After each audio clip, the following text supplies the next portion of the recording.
Continuamos entonces, y habíamos dicho que íbamos a ver ya puntualmente los actos procesales y comenzamos con los de introducción. Los actos procesales de introducción son en general dos: la demanda y la contestación de la demanda.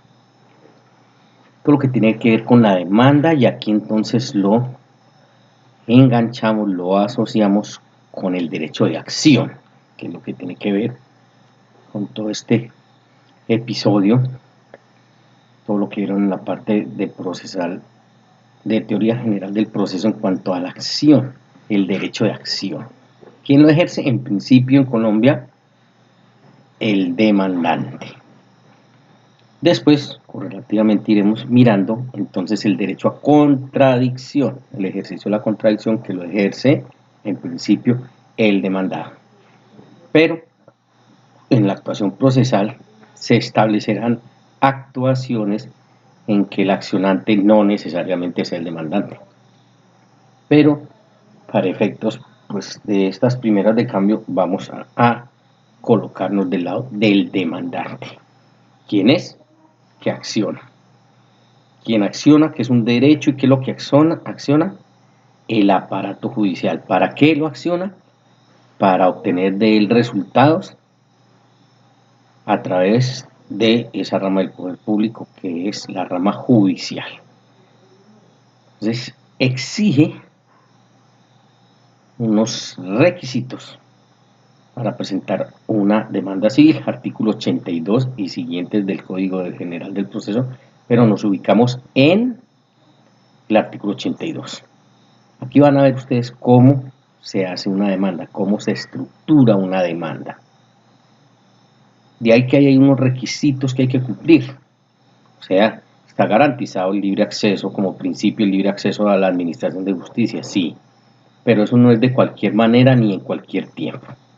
Eso tiene todo un contexto y aquí nos vamos a dedicar a mirar entonces lo que son los requisitos del artículo 82 que nos indican en Colombia cómo hacer una demanda. La designación del juez a quien se dirija, ese es el primer numeral, y ahí recoge todo lo que tiene que ver con jurisdicción y competencia.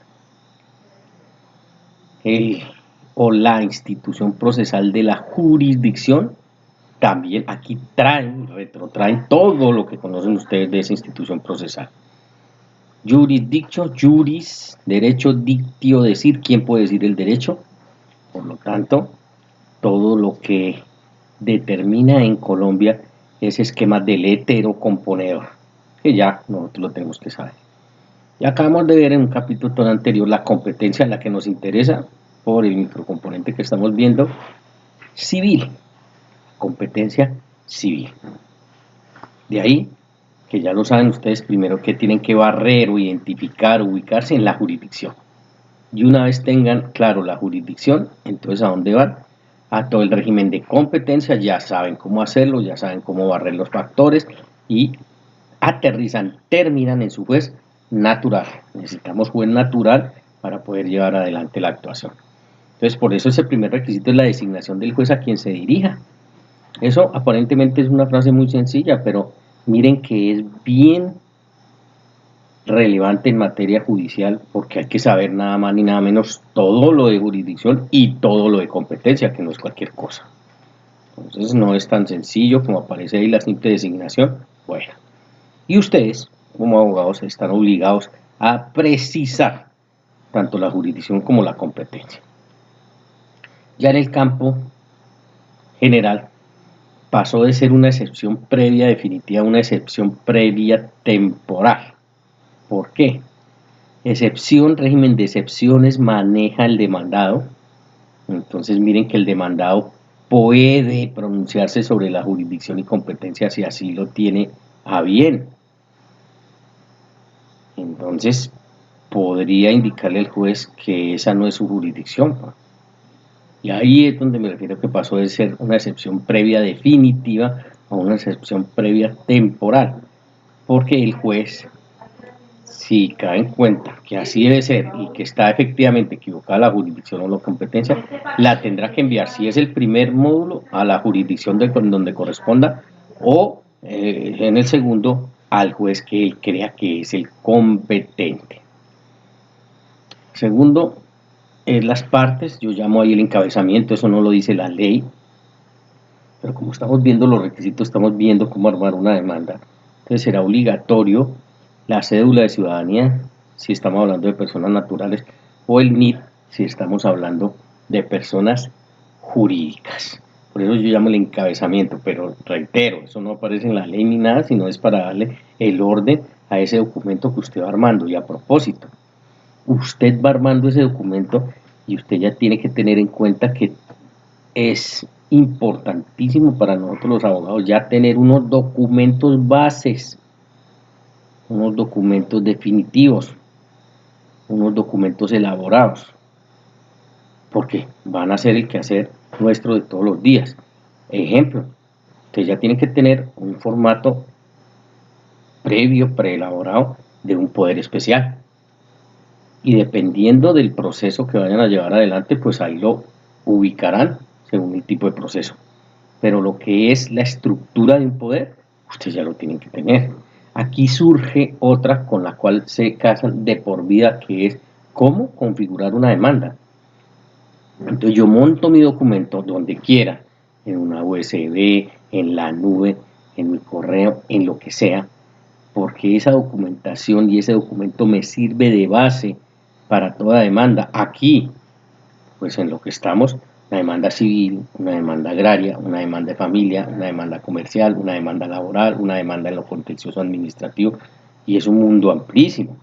Entonces ya tienen que ir ustedes armando ese documento cada uno y lo van nutriendo a medida que vayan pues avanzando en los temas. Sobre la prueba de existencia y representación de personas jurídicas que necesitan saber. Claro, como es un hecho, pues tocaría al juez demostrarle, ¿cierto?, a través de una prueba que sería la documental. Pero ¿qué sucede y qué pasó y cómo se maneja hoy en Colombia? Si aparece en una base de datos, será suficiente con al juez indicarle la base de datos. Y él, si requiere de información, pues simplemente despliega esa página web y ahí encontrará los datos de esa persona jurídica de derecho privado. Si no, es necesario aportar el certificado. Vamos que esas son las dos bases. El segundo evento, pues es el que puede traer complicaciones, porque el primero, ya les digo, aparece en la página web y es desplegable y listo. Pero si no, pues hay que aportar el certificado, y de no ser posible, entonces miraremos estos eventos que se pueden suscitar. Hay que indicar la oficina donde se encuentre la información, por eso el juez oficia. ¿Eso qué significa? ¿Qué me indica?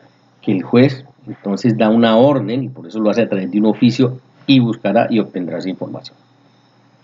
Se verifica que no se podía directamente o a través de derecho de petición. ¿A qué se refiere la norma con esto? A que usted debe, como interesado, promover la acción de encontrar la documentación. Por eso se habla de directamente. De no ser posible, toca vía derecho de petición. Y ahí es cuando, de no ser posible vía derecho de petición, entonces el juez toma partido y procede a impartir una orden que es un oficio, y ahí lo obtendría. Otro evento, si se conoce el nombre del representante legal de esa persona jurídica, ojo que estamos hablando del poder de existencia y representación de personas jurídicas de derecho privado. Si se conoce el nombre del representante legal, entonces el juez así lo advierte, y al demandado, con la contestación de la demanda, le solicita que allegue esas pruebas. Si el requerido no es el representante legal y no sabe quién es, pues se corre traslado al demandante por 5 días so pena de rechazo. ¿Por qué? Porque ustedes, como accionantes, ustedes tienen que determinar quién está legitimado en la causa por activa y por pasiva. Por eso es que se le dice, si no es el representante legal y no se sabe quién es un problema o una carga, más que un problema es una carga que le surge al demandante y él tendrá que suplir esa carga, por eso el juez le da 5 días so pena de rechazo, porque ese accionante tiene que determinar la legitimación en la causa por activa, o sea, quién es el extremo demandante e igual por pasiva, quién es el extremo demandado, e identificarlo, no puede quedar volando, no puede quedar etéreo. Cuarto evento, si no se demuestra la existencia de la persona jurídica o del patrimonio autónomo, porque puede ser, se daría fin a la actuación. ¿Por qué? Porque no se puede estructurar la legitimación, entonces no conocerán o no podrán conocer. Si el juez verifica ese fenómeno de la legitimación en la causa por activa o por pasiva que no está determinada y precisa, pues esa es la consecuencia jurídica, fin de la actuación. Por eso es que le corre nuevamente traslado al demandante y le dice, bueno, corrija esto porque aquí no tenemos certeza quién sea legitimado o quién esté legitimado en la causa o por activa o por pasiva. Y el quinto evento, si se ignora el representante legal, pero va dirigida a él, sabemos quién es, pero no conocemos de su paradero, pues se procederá a un emplazamiento. Y dice en la forma señalada en este código. ¿Cómo es la forma señalada en este código? Artículo 108 del Código General del Proceso, que me habla y me dice cómo hay que hacer un emplazamiento. Lo veremos en los actos procesales de comunicación, particularmente en la notificación. Después tenemos todo un ejercicio del poder, los hechos, fundamentos de derechos sin modificaciones relevantes, porque lo estamos viendo el artículo 82 en contexto de las exigencias que se hacen comparado con el Código de Procedimiento Civil. Entonces vamos en orden. El juez a quien se dirija, todo el tema del encabezamiento, que en el encabezamiento yo tengo que establecer, y tengan mucho cuidado, tomen nota. Legitimación en la causa por activa, o sea, quién es el demandante, preciso. Legitimación en la causa por pasiva, igual, preciso. Si actúan por sí solos, si actúan a través de representante legal, en fin. De tal manera que eso lo establece usted.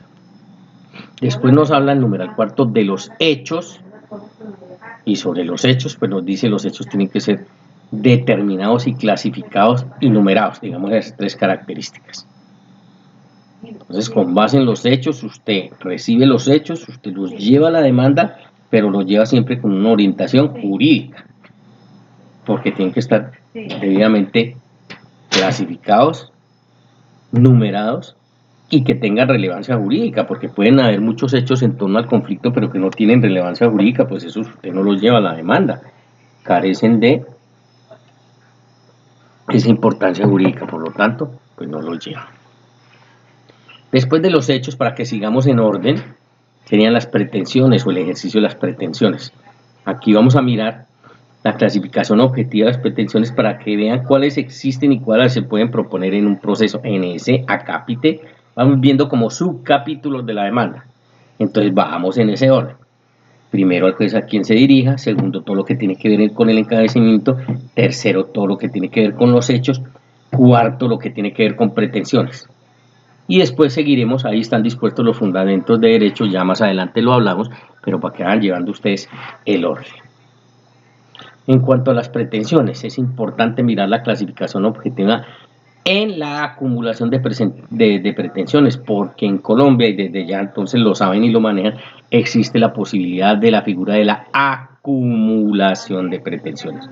Pero miremos que eso tiene que darse bajo unos presupuestos y bajo unos requisitos. La acumulación de las pretensiones, ¿a dónde apuntan? ¿A dónde orientan? Pues a la economía procesal, porque si se pueden acumular pretensiones ante un mismo juez, entre unas mismas partes, pues ¿en qué redunda eso? En economía procesal, ¿cierto? Porque no tendrá que desplegar, digamos, por cada interés, por cada evento, por cada pretensión un proceso. Las puede acumular, pero ojo, vamos a ver las 4 clases de la posibilidad que existe en Colombia de acumular pretensiones. Cuando sea del caso, pues hay que hacer este análisis y mirar si se pueden acumular. ¿De qué se trata? Que en una misma demanda se formulen varias pretensiones, pero tienen que ser susceptibles de que se pueda hacer. Por eso vemos esa clasificación objetiva que es supremamente importante. Las pretensiones concurrentes o simples son pretensiones principales más las independientes acá y el lugar y se manejan simultáneamente. Entonces tenemos una misma relación u obligación y de ahí se desprende. Entonces, ejemplo, varios títulos valores entre un mismo acreedor y un mismo deudor. Ojo, porque se tienen que dar todos los eventos, ¿no? Títulos valores que tengan la calidad de títulos valores, entonces ya lo vieron en comercial y si no lo van a ver, entonces ya teniendo la calidad de título valor, prestan mérito ejecutivo. Y obviamente que para que pueda haber acumulación de pretensiones ahí en este primer evento, concurrente o simple, tiene que ser entre un mismo acreedor y un mismo deudor. Porque si no, no es que se pierda el derecho, pero tocaría iniciar actuaciones judiciales, o sea, procesos judiciales independientes y autónomos. Pero lo primero que nosotros analizamos es si existe la posibilidad de acumular pretensiones. Entonces, estamos en ese primer evento que se denomina concurrente o simple. Otro ejemplo, pedir el divorcio enfocado o enmarcado en una causal y además fijación de cuota alimentaria. Entonces miren que ahí estoy haciendo dos pretensiones. Una, estoy solicitándole al juez que me decrete el divorcio y además le estoy solicitando al juez que fije la cuota alimentaria porque hay menores de edad. Entonces ahí estamos frente a la acumulación. Acuérdense que la acumulación siempre es dos o más pretensiones en un mismo proceso judicial. Entonces vean que ahí, en ese segundo ejemplo, también se podría entonces solicitar con base en una causal, como hay que hacerlo para el divorcio, y además la fijación de cuota alimentaria. Estaríamos frente a una acumulación de pretensiones concurrente o simple. La sucesiva o accesoria, acumulación sucesiva o accesoria de pretensiones. Ojo que estamos en el capítulo de pretensiones. El reconocimiento de la pretensión está condicionada a que prospere otra que le sirve de fundamento. Entonces miremos con los ejemplos, es quizás como más claro les queda. Sucesiva, que se tiene que dar en una sucesión. En un efecto de sucesión, no me estoy refiriendo al proceso de sucesión, sino en una consecuencia de sucesión. Pido resolución de la compraventa, ¿cierto? Un contrato de promesa de compraventa y además la consecuencia que me restituya el bien. Pues ahí estamos frente a dos distintas pretensiones, pero son susceptibles de acumularse. Si eso se da, estamos frente a la acumulación sucesiva o accesoria. Otro ejemplo, pido el embargo del bien, mueble o inmueble, y además como consecuencia la ejecución. Por eso vamos al encabezado que nos dice el reconocimiento de la pretensión está condicionada a que prospere otra que le sirve de fundamento. Vean que tiene que prosperar la primera para que me dé lugar a la segunda. El tercer ejemplo, proceso, sí de sucesión, declaración de heredero, que lo declaren como heredero. Entonces miren que eso es lo primero que yo pido, porque yo tengo que demostrarle al juez que tengo esa vocación y tengo ese estatus de heredero. Aprobado eso en el proceso judicial, ¿qué sucede? Puedo pedir que como consecuencia la petición de herencia, la parte que a mí me corresponde como heredero. Pero miren que tiene una lógica, ¿cierto? Una lógica jurídica, tiene un sentido común que me dice, la primera pretensión que usted tiene que promover en ese tercer ejemplo que estamos dando es que lo declaren heredero, porque usted tiene que tener el estatus de heredero primero. Si usted logra tener el estatus de heredero, entonces mire a ver si puede acumular, en este caso, la petición de herencia, o sea, la cuota parte sobre los bienes que a mí me puede corresponder, porque ya tengo esa calidad de heredero. Entonces es la sucesiva o accesoria. La acumulación alternativa o electiva, ¿es en qué consiste? Varias pretensiones con el fin de escoger una. Se escoge una, pero todas hay que promoverlas como principales. Y es dependiendo, eso no es caprichoso ni al azar, sino lo que se pruebe dentro del proceso judicial. Entonces, ejemplo, en materia laboral, ¿cierto? El empleado reclama la reincorporación o la indemnización por despido. Miren que esta, de alguna manera, y si ustedes la quieren llamar así, es excluyente. O sea, podría ser alternativa, electiva, o si ustedes quieren llamarla excluyente. Vean que en ese ejemplo, en el primero, en un tema netamente laboral, lo que le solicita al juez es que lo reincorporen a la empresa, a la compañía donde trabaja. O, disyuntivo, la indemnización por despido. Entonces, por eso les digo, la excluye, pudiéndolas acumular, vamos a lo que se presente el proceso y digamos, si no hay lugar a la reincorporación, como él solicitó esa otra, puede ir por la indemnización por el despido. Ya no lo van a reintegrar porque no fue objeto del proceso y no lo pude demostrar, no hay lugar a la reincorporación, pero puede pedir una indemnización por el despido, digamos por causa injusta, ejemplo. Otro, materia civil, solicita usted la nulidad relativa por dolo o nulidad absoluta por incapacidad total de la persona.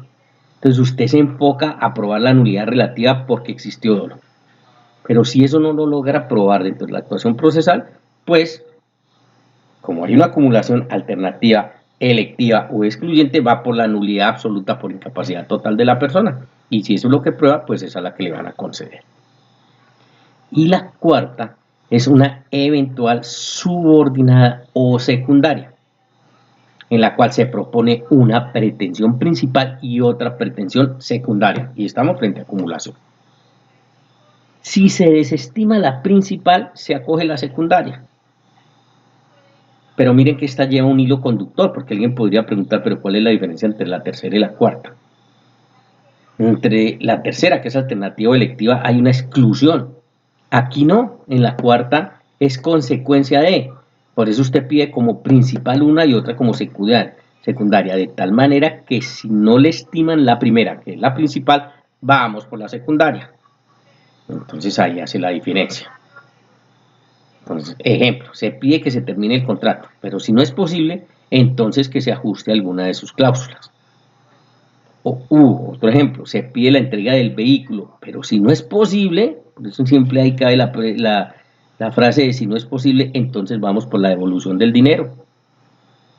Miren que ahí me enfoco, ¿cierto?, a una principal, que en este segundo ejemplo sería la entrega material del vehículo, pero de no ser posible, por la razón que sea, entonces pedí otra pretensión secundaria y como estoy en una acumulación eventual o subordinada, pues entonces habrá una indemnización que sería la devolución del dinero que es el precio comercial de ese vehículo. Y así se estructura. Entonces, acumulación de pretensiones. Digamos hasta aquí que tienen que saber y tienen que manejar esto, pues ahí tienen la respectiva diapositiva para que la consulten, profundicen en ella, pero ¿cabe la acumulación de pretensiones en Colombia? Es lo primer interrogante que tienen que preguntar y tienen que responder sí. Pero nosotros veíamos que tiene un precepto, ¿cierto? Y es que es en una misma demanda que se formulen varias pretensiones y dependiendo de las características, pues los 4 eventos que vimos. Y ahí entonces yo lo podría hacer. El requisito de la incompatibilidad de las pretensiones, o sea, contrarias, no se cumple respecto de la acumulación alternativa o de la eventual o secundaria, o sea, sobre cuáles no se cumple, alternativa, eventual o secundaria, estamos hablando de la acumulación de pretensiones número 3 y 4 en el esquema que tenemos. Incompatibilidad de las pretensiones, o sea, que sean contrarias, porque en la acumulación de pretensiones, pues habrá que establecer que ellas, siendo susceptibles de acumularse, no sean contrarias, porque si son contrarias, pues miren que ahí hay una ruptura del hilo jurídico, porque no se entendería y no lo podría entender el juez que siendo contrarias, pues llega a la disyuntiva del juez de decir, bueno, pero ¿qué es lo que está pidiendo? Si esta se contrapone con la otra, que sean susceptibles en principio de acumularse. Entonces no cabrá sino sobre las 2 primeras modalidades de acumulación de pretensiones, pero sobre la tercera, que es la alternativa, o la cuarta, que es la eventual, pues allá sobre esas no se cumple ese requisito de incompatibilidad. Se cumple solo para las 2 primeras. Otro acápite dentro de nuestra elaboración de la demanda, la petición de pruebas, importantísimo, entonces es un capítulo que se va a llamar pruebas y seguimos en el orden, ¿no? Lo vamos repitiendo para que ustedes se vayan acostumbrando a él, tienen que hacer el documento, tienen que hacer el ejercicio. Voy con el juez a quien la dirijo, voy con todo lo que tiene que ver con el encabezamiento, que ese no le ponen subtítulo ni nada, simplemente empiezan a hablar de la legitimación en la causa, 3, lo concerniente a los hechos, ya como un primer subcapítulo. 4, lo alusivo a las pretensiones, porque con base en los hechos yo armo mis pretensiones, ¿cierto? 5, el capítulo de pruebas, o el subcapítulo de pruebas. 6, que lo ven a incorporar ahí, ya lo tenemos, ya hablamos de él. Vamos ahorita a referirnos a los fundamentos de derecho, pero entonces yo ya voy llevando el esquema. Ustedes encuentran, hijo de mil modelos de cómo hacer una demanda. Lo importante de eso es que conozcan cada capítulo y entiendan cómo se hace. Ya ustedes, por el modelo que escojan, pues bienvenido. Yo no soy enemigo de los modelos, pero sí les advierto una cosa, a título de consejo. Usted tiene que saber, me estoy refiriendo en lo jurídico, más que el modelo. Porque si el modelo sabe más que usted, digo en materia jurídica, usted puede cometer un error. O una deficiencia jurídica, uno a veces lo ve y es muy fácil detectar que lo copiaron o bajaron el modelo. Porque el modelo, por ejemplo, deja entre paréntesis una característica. Entonces dice hipoteca y entre paréntesis siempre y cuando se trate de bienes inmuebles. Claro, si yo sé de derecho, yo sé que la garantía en inmuebles es una hipoteca, por lo tanto, eso no lo incorporo en el documento, porque dice de mí como abogado. Entonces deja la posibilidad, dice sí es inmueble, porque si es muebles, pues no estaremos hablando de hipoteca, estaríamos hablando de una prenda. Bueno, en fin, a lo que haya lugar. De tal manera que los modelos bienvenidos, pero usted tiene que entender todo ese modelo, porque si usted tiene frases, tiene apartes que usted no entienda del modelo, es muy peligroso y yo les aconsejo, es mejor que no lo utilice porque se le puede venir en contra. O lo van a catalogar fácilmente como una deficiencia jurídica quien lo está presentando. Entonces, ojo con eso, porque modelos encontramos miles. Usted despliega Google Alberto y usted encuentra demandas miles en todas las ramas del derecho, borradores de poderes, los que usted quiera, generales, privados, particulares. Bueno, eso bienvenido porque eso hace parte de la información, digámoslo así, jurídica a nivel mundial. Pero lo importante usted como abogado es que lo sepa utilizar. Entonces seguimos en nuestro subcapítulo de pruebas. La petición de las pruebas que se pretenda hacer valer con indicación de los documentos que el demandado tiene en su poder si es del caso para que éste los aporte. Entonces miren que en el acápite de pruebas es el momento ¿para qué? Para que el demandante solicite sus pruebas. Y aquí me acuerdo en la primera clase que hicimos el sondeo y me dijeron que ya todos, creo, los que estaban ahí, contestaron que ya habían visto probatorio.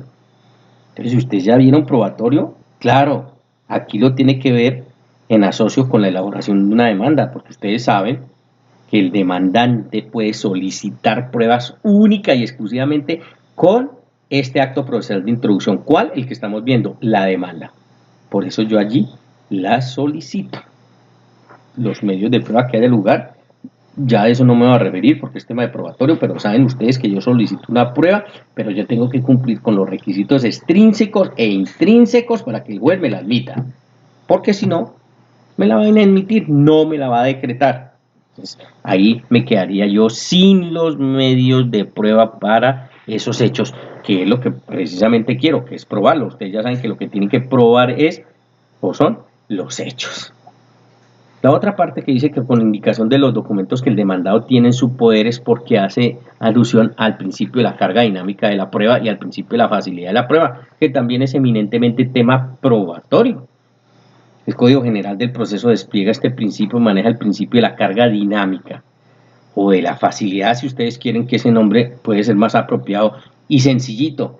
Le dice al juez, sin importar de dónde venga, o sea, del sujeto procesal, de donde pudiese provenir la prueba, a usted lo que le interesa es que llegue al proceso, por lo tanto acuda al principio de la facilidad de la prueba. Y si le queda más fácil probar al demandado, porque él tiene en su poder, ejemplo, el documento, pues ahí es a lo que se está refiriendo esto y le está diciendo, entonces el demandante le dice, mire, señor juez, yo no tengo el documento, pero el documento está en poder del demandado, por lo tanto, cuando se notifique, se libre el auto admisorio de la demanda, el auto de mandamiento ejecutivo, por favor requiera al demandado para que lo aporte.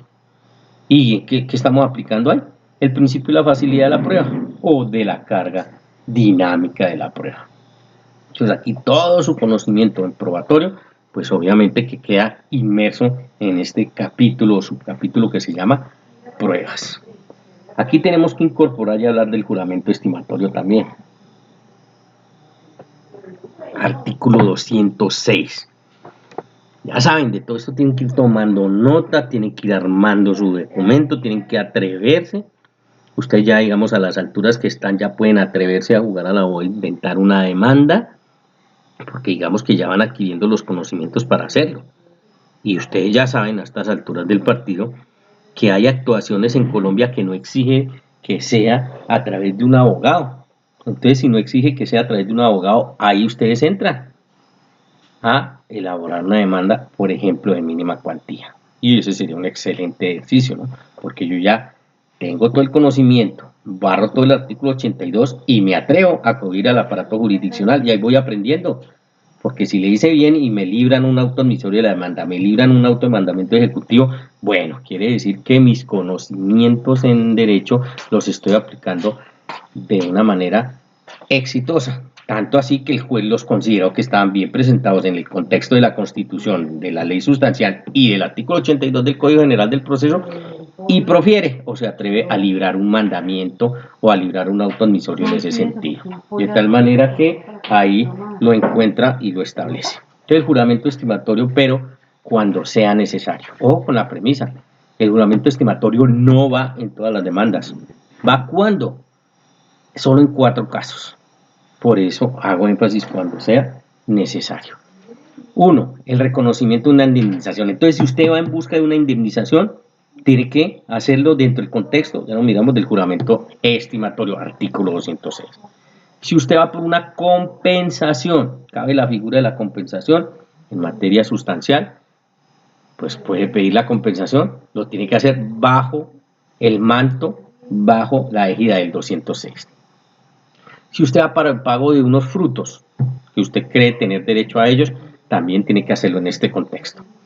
Y si usted va por el pago de unas mejoras, también tiene que hacerlo dentro de este contexto. Entonces son 4 eventos en los cuales usted ya sabe que tiene que ir bajo la figura del 206, o sea, lo que se denomina juramento estimatorio. En esos 4 casos es necesario. Entonces yo la incorporo, porque yo ya sé que me lo exigen, en la demanda. ¿Qué pasa si no lo hago? Pues el juez va a inadmitirme la demanda y me va a decir, vea, ilustre abogado o abogada, aquí usted está solicitando un pago de mejoras, por lo tanto remítase al artículo 206, le corro traslado para que corrija, so pena de que le rechace su demanda, porque usted no lo hizo. El contexto del juramento estimatorio. Entonces el artículo 206, nos ubicamos ahí. El juramento hará prueba de su monto si no se objeta, salvo que sea injusto, ilegal, fraude o corrupción, y procederá a una prueba de oficio. Entonces, en principio, ese juramento estimatorio se constituye en prueba del monto. Ojo, por eso lo resalto, si no se objeta. Si se objeta, ahorita miramos, pero si no se objeta, en principio hace prueba de su monto. Pero es el juez, por decirlo de una manera que usted lo entienda, no traga entero. En el sentido que dice, aunque no hubo objeción, yo voy a mirar, digo como juez, que ese juramento sea justo, sea legal y que no se constituya en una defraudación, por ejemplo, de terceros. Porque si yo advierto eso como juez, así no haya objeción, ¿yo qué tengo que hacer? Decretar una prueba de oficio, y ustedes ya saben que es esa vaina, ¿cierto? La prueba de oficio es la que decreta el juez porque necesita tener la íntima convicción, entonces está en su derecho y es su deber hacerlo. Entonces decreto una prueba de oficio y ahí determino si es justa o injusta, por ejemplo. El otro evento es que si se objeta el juramento estimatorio. Entonces, ¿quién lo objeta? Pues su contraparte. Si se objeta, tiene también unos parámetros que dice que debe especificarse razonadamente discriminando cada uno de sus conceptos.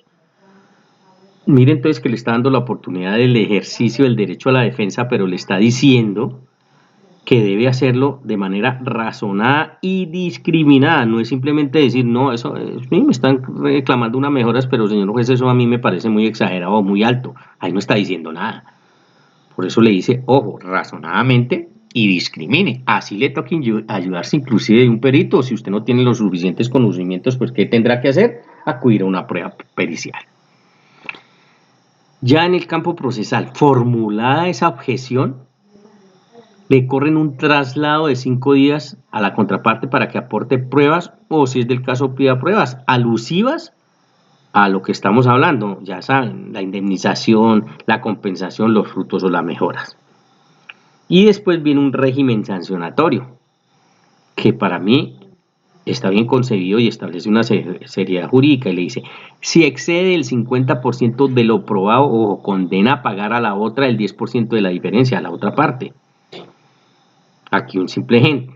Estimó, porque una cosa es lo estimado y otro lo probado, no estimó en 160,000 pesos, pero se probó en realidad que eran solo 100,000. Entonces vamos, ¿cierto? Por lo probado. Aplico la regla. Excedió el 50% de lo probado y lo estimado, ¿sí? Entonces condena a pagar al otro el 10% de la diferencia, que para este caso o en este caso sería 6,000 pesos. Es una simple regla matemática que aplica. Es si excede el 50% de lo probado. Entonces aquí hay que tener claridad también en dos aspectos. El juez siempre se va por lo probado y se tiene que ir por lo probado. Si no se excedió porque estuvo en el 48% o en el 49%, pues no hay lugar a la condena. Pero el juez no se va a ir por lo estimado, sino, le repito, por lo probado. Lo que pasa es que no hay lugar a condena. Pero digamos que tengan absoluta claridad que el juez siempre tiene que ir por lo probado. Lo otro, como es una estimación, pues puede, y por eso se fijaron estos parámetros de sanción. Parámetros que ya fueron a estudio de la Corte Constitucional y la Corte Constitucional los declaró exequible. Entonces hay que tenerlo en cuenta. Eso es una primera sanción en cuanto a lo probado y lo estimado. Y dice, también hay lugar a condena, o sea, otra distinta, si se desestiman pretensiones porque no se puede probar los perjuicios. Y aquí le está dando un rigor y una seriedad jurídica. No es simplemente usted temerariamente demandar, sino le está diciendo, bueno, cuidado. Porque si le desestiman las pretensiones, ¿qué estamos diciendo? Que el demandado en este caso ganó, tanto que logró desestimar las pretensiones que presentó el demandante. Y si eso si eso es así, con la razón de que no se pudo probar los perjuicios, entonces lo condenarán al 5% del valor de todo lo pretendido. Y aquí, que esto es nuevo con el Código General del Proceso, ¿qué pasó? Que ya no existen o no caben o no son de recibo las demandas temerarias. Antes no pasaba nada y entonces la gente se atrevía y pedía lo que quisiera. Ahora no. Ahora hay que tener cuidado, porque si la sentencia es contraria a usted como demandante, ojo, porque miren que no es para nada insignificante la cifra que le van a cobrar, el 5% del valor de todas las pretensiones sumadas, y pueden ser montos bien representativos. Pues claro, uno ya como abogado conoce y dice, bueno, ojo, porque este juramento estimatorio, en tratándose de perjuicios, yo tengo que establecer cómo lo voy a probar, que si existe un daño como consecuencia de lugar unos perjuicios, porque si no, voy a someter a mi cliente o a mi usuario a que lo condenen en un 5% del valor de todas las pretensiones que estoy pidiendo.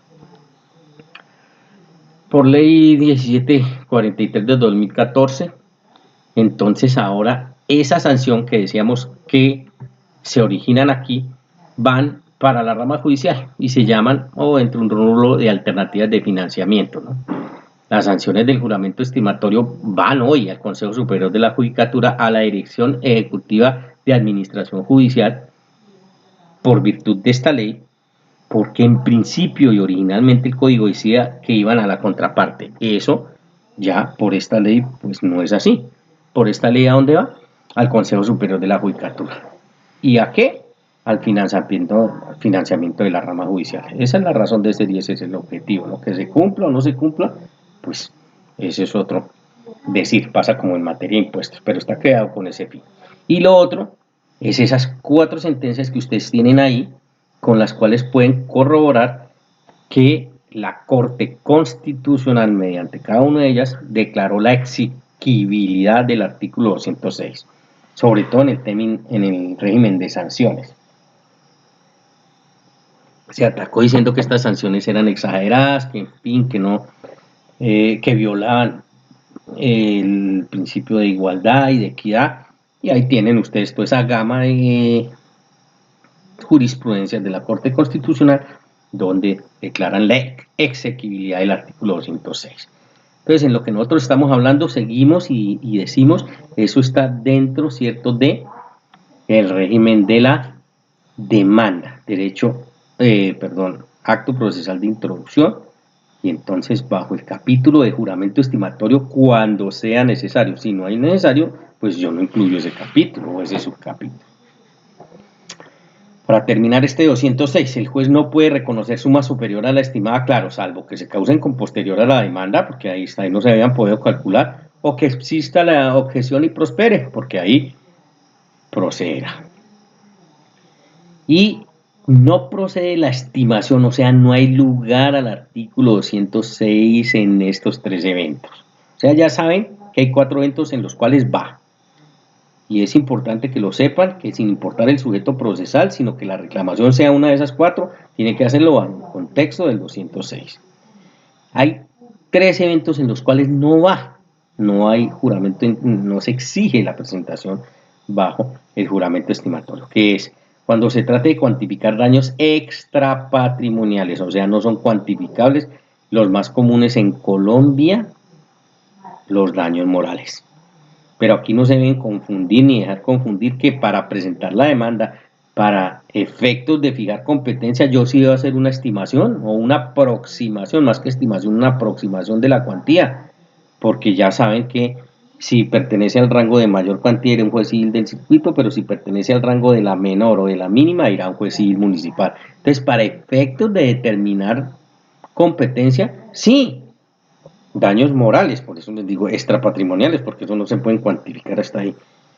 De tal manera que ahí tienen que tener cuidado y no dejarse confundir. Para efectos de la cuantía, aproximo. Y le digo, señor juez, usted será competente por razón de la cuantía que aquí se exige que la estimo en tanto o la aproximo a tanto. Pero como son daños morales o extrapatrimoniales, pues usted los solicitará bajo el manto de las pretensiones y serán objeto del proceso. Al final del proceso veremos si tiene derecho a lo que usted solicitó o no como daños morales, pero no tiene que hacerlo bajo el esquema de juramento estimatorio. Otro evento que no va al juramento estimatorio es cuando quien reclame sea un incapaz. ¿Por qué? Porque por precepto constitucional ustedes saben que el incapaz carece de voluntad para disponer, negociar y sufrir detrimento patrimonial, entonces ahí lo saca del camino, vía constitucional, y dice, no, quien reclame, quien sea el reclamante, sea un incapaz, ahí no habrá necesidad de hacerlo bajo el manto del juramento estimatorio.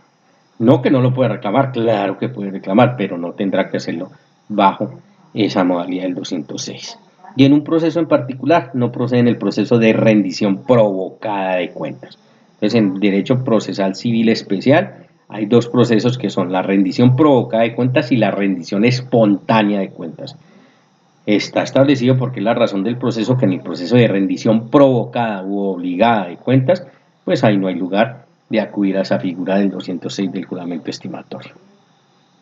Sobre el arancel judicial, entonces en el capítulo de despensas, costas y multas, artículo 362 se encuentra lo del arancel judicial, que estipula que cada 2 años el Consejo Superior de la Judicatura regulará el arancel judicial relacionado con, miren que son temas secretariales, copias, desgloses, certificaciones, autenticaciones, bueno, notificaciones y todo lo que tenga un valor, y lo establece el Consejo Superior de la Judicatura.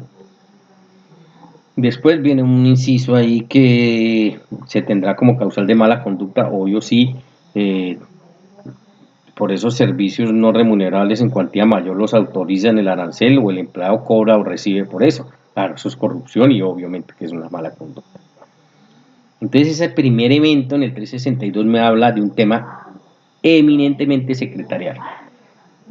Dice el tercer inciso aquí, lo anterior sin perjuicio del arancel judicial como contribución para fiscal establecido en la ley. Esa que hay de ejemplo allí, que es la 1653, que se intentó en el 2013, fue declarada inexequible por la Corte Constitucional y entonces sigue rigiendo la 1394 de 2010.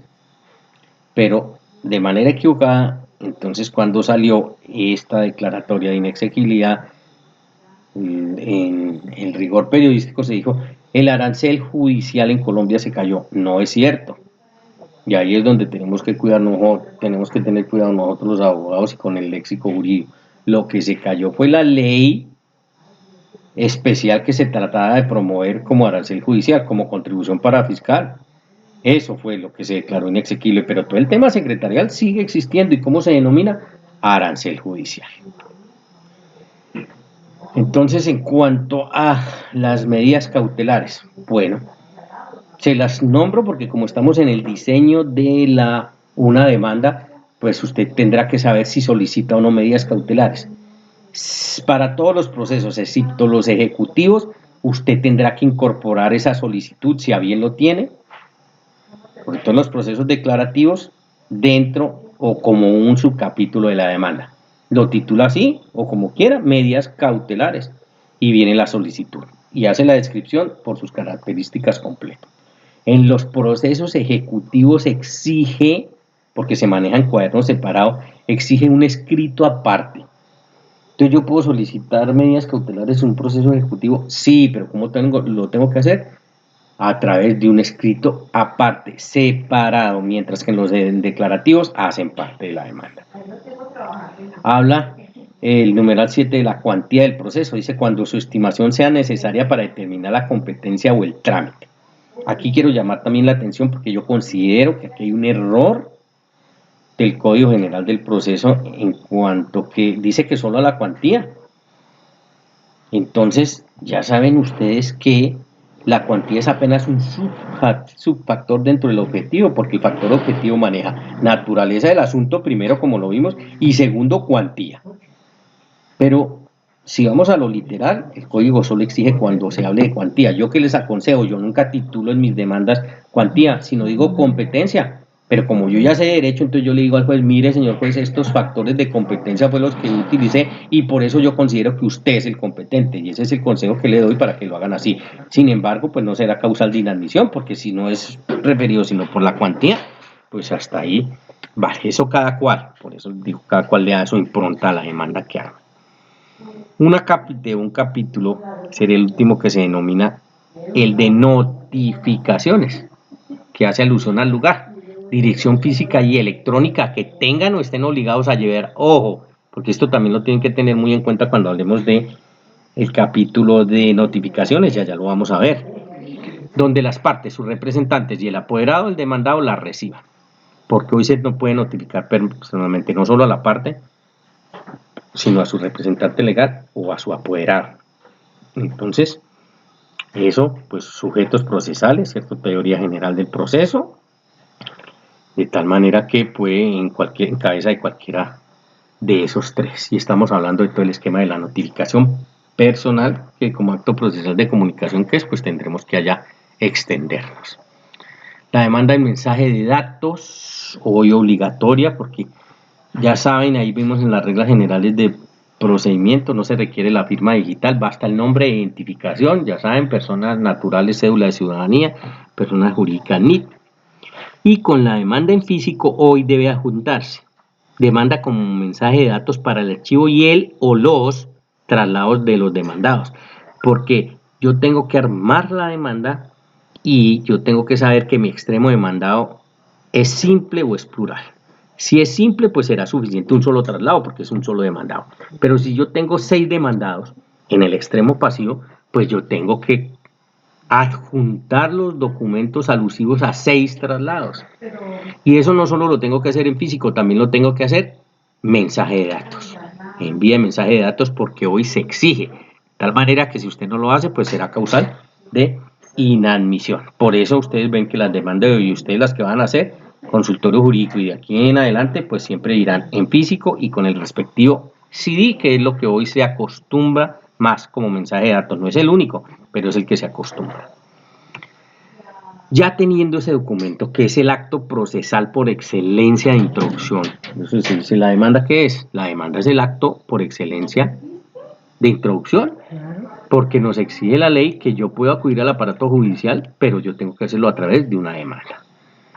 Entonces, en lo que tiene que ver con lo procesal, con lo práctico, ya hoy no hay que hacer presentación personal de la demanda, antes tocaba, hoy solo queda alusiva al poder, pero a la demanda ya no como tal.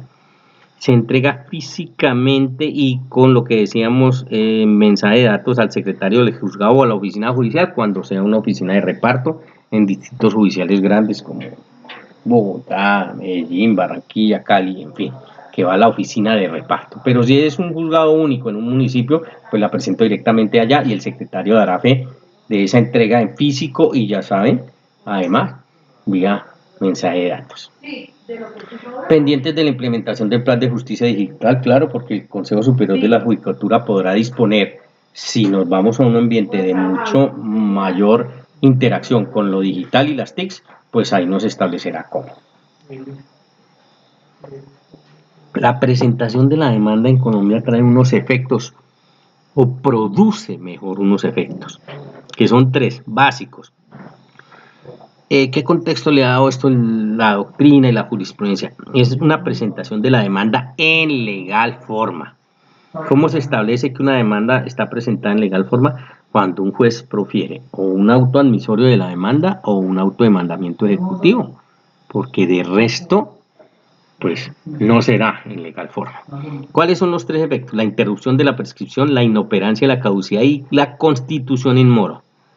Siempre y cuando se notifica al demandado entre el año siguiente a la notificación del demandante. Ya lo vimos, ¿cierto? Artículos 90 y siguientes que nos establecen que Colombia, el demanda en Colombia, y lo vemos con base en el 121, el demandante tiene un año para notificar al demandado. Entonces, ojo, esos efectos que son, digamos, un premio, por llamarlo de esa manera y colocarle algún nombre, al demandante que hace bien las cosas. Y entonces, o interrumpe la prescripción, o ya no opera la caducidad, o la otra que sería constituir en mora al deudor si estamos en un proceso ejecutivo. Hay una jurisprudencia ahí que se las nombro, es importante que la tengan en cuenta y la miren los que quieran profundizar en cómo se tabula ese año, porque en esta jurisprudencia precisamente la Corte Constitucional le dio la razón al accionante en vía constitucional, porque el aparato jurisdiccional le había dicho simplemente pasó el año y él logró demostrar que sí, que efectivamente pasó el año, pero no había sido negligencia ni de él ni culpa solo de él. Por lo tanto, en un pronunciamiento a todas luces acertado para mí, la Corte Constitucional le dijo, no, ese año tiene que ser atribuible completamente al demandante, si no, no le pueden aplicar semejante sanción. La figura del amparo de la pobreza cabe, pero como estamos hablando de presentación de la demanda, ahí no me voy a referir tanto a la figura como tal que ustedes ya la vieron, sino en el tema pragmático. Dice, si se pide antes de la demanda, o sea, el amparo de pobreza se puede pedir antes de la demanda o con la demanda. Entonces, si se pide antes de la demanda, producirá efectos, ya saben cuáles tres, pero tiene 20 días después de aceptada la figura de que sí hay lugar a ampararlo por pobre, la solicitud para interponer la demanda. ¿Qué quiere decir? Pues que si usted solicita por fuera de la demanda un amparo de pobreza y se lo conceden y usted se demora más de 20 días para interponer la demanda, pues no se acoge a los efectos. O lo otro es que se haga en el contexto de la demanda y pues se resolverá con ella simultáneamente.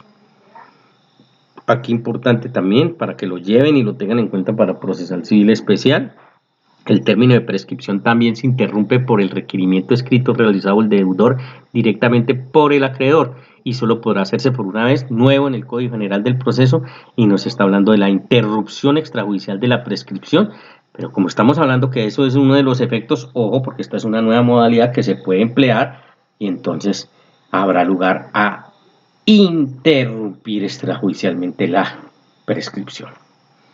Esos tres efectos que decíamos que son tres premios, pues no hay lugar a ellos cuando el demandante desista de la demanda, eso ya existía, la figura del desistimiento. Claro, si desiste usted como accionante, pues obvio que desaparecen los efectos. Cuando prospere una excepción previa que le ponga fin al proceso, entonces miraremos todo el régimen de las excepciones previas, ya la miraremos cuáles, hay unas que le pueden poner fin al proceso. Cuando el proceso termine con sentencia desestimatoria, ¿qué quiere decir esto? Que es totalmente favorable al demandado y en contra del demandante. Ahí, obvio que no hay lugar a los efectos.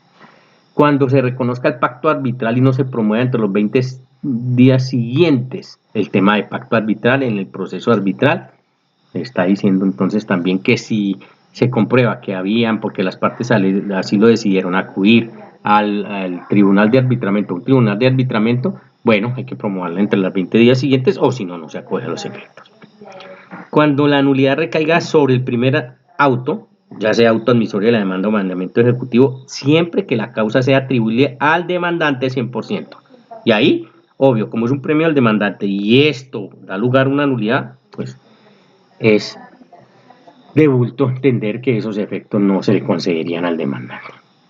Cuando el proceso termine por desistimiento tácito, aquí artículo 317 lo veremos en las formas de terminación del proceso excepcionales, entonces ahí también no habrá lugar a esos efectos. O cuando el proceso termine por inasistencia injustificada de las partes y sus apoderados a la audiencia inicial, que ese sí es un tema nuevo, como castigo. Dice, si ninguna de las partes o sus apoderados van a la audiencia inicial, ¿qué sucede con el proceso? Pues el proceso termina. ¿Y qué pasa con los efectos? Pues no hay lugar, por eso estamos hablando en el título que no hay lugar a esos efectos. Quien reciba la demanda se debe cerciorar de la exactitud de los anexos, si no están conformes con el original, los devuelve para corregir. Claro, es un esquema también eminentemente secretarial, que usted en su demanda o en la configuración de su demanda, usted pediría pruebas, como ya sabe que las tiene que pedir. Y otra cosa serán los anexos que usted lleve o haya lugar a que lleve. Por lo tanto, ahí entonces los tiene en cuenta.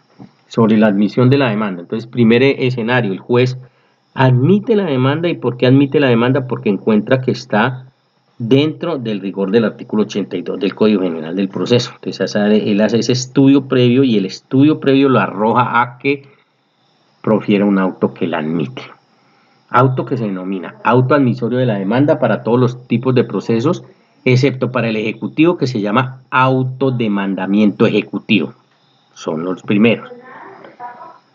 En esa admisión de la demanda, y hablando del auto admisorio de la demanda, entonces el juez adecua el trámite si es del caso, porque puede que la parte le ha dicho en su demanda que el trámite debe ser A y resulta que el juez considera, como es el que la va a adelantar, que el trámite es B, pues así lo hace saber en ese primer auto. Integrar el litisconsorcio necesario, esto es legitimación también en la causa, ¿cierto? Los litisconsorcios, y miran eso, litisconsorcio necesario, voluntario, facultativo, pero el necesario es que el que se incluye aquí, que es el obligatorio, porque le va a traer consecuencias a todos los litisconsortes, entonces tiene que estar conformado solo sobre el necesario. Y lo veíamos en prueba que ordena al demandado que aporte los documentos que estén en su poder. El demandante ya lo hizo así en la demanda y se lo solicitó, y le dice durante el traslado de la demanda, señor demandado, extremo demandado, aporte usted esas pruebas que, dando aplicación al principio de la facilidad de la prueba, están en su poder y háganlo parte del expediente o háganlo parte del expediente. Con base en el 121 ya habíamos hablado del inciso sexto del artículo 90, que decíamos que el juez tiene 30 días después de presentar la demanda para notificar al demandante del auto admisorio de la demanda del mandamiento ejecutivo, porque si no, le trae consecuencias. Por eso decimos, si no lo hace, ya lo vimos, del artículo 121 se le computa a partir del día siguiente a la presentación de la demanda. Eso ya lo tienen en contexto del 121.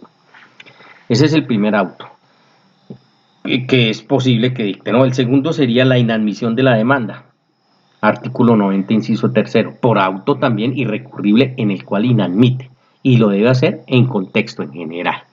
Entonces dirá, inadmito la demanda por lo siguiente, y tiene que narrar todos los eventos. Por eso él tiene que hacer un estudio íntegro del documento que le presentan del acto procesal de introducción denominado demanda, porque si tiene 10 errores, pues 10 errores tiene que aludir aquí en el auto de inadmisión para que en el tiempo que otorga la ley, que son 5 días, subsáneo lo corrija.